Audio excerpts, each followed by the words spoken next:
Good morning Mulanay. Ayan, hintay lang tayo ng konting paghina ng hangin at palilipa rin natin yung drone dito. Habagat season ngayon dito. So i-try natin si Neo 2. Kikita nyo naman yan, ang lakas talaga ng alon ngayon dahil habagat.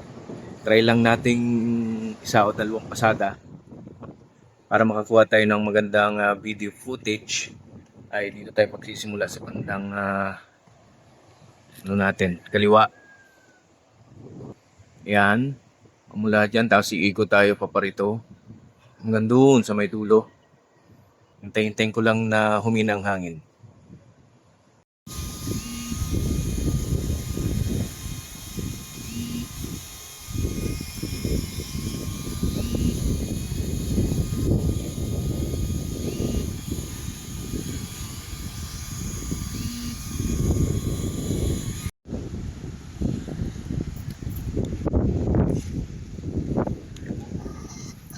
Ayan, nagre-ready na tayo ditong magpalipad ng ating drone.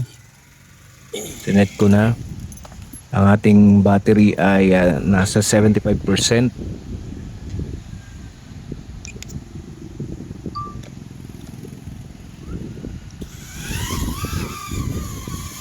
So, tingnan natin. Makikita ninyo ang lakas talaga ng alon. At eto na, andiriyan yung warning, strong wind at saka yung beeping sound. Pero yung ating camera ay malinaw na malinaw pa rin. Tsaka kahit na napakalakas ng hangin, napaka-stable ng camera ng Neo 2. Yung Neo 2 natin medyo tagilid na yan, pero yung kuha ng kanyang drone footage ay maayos na maayos, pantay na pantay. Pero yung battery natin from 75 ang bilis, so naging 66 kagad. So balik na tayo kasi natatakot ako dito na baka biglang bumagsak sa tubig.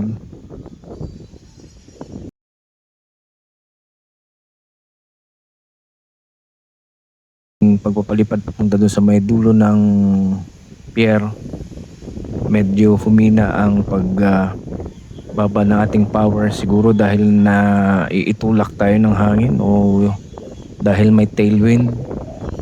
So hindi siya masyadong mahagad sa battery, pero once na iharap mo uli siya dito, ayan, hahampasin ulit siya ng malakas na hangin dyan. At nandyan na ulit yung warning.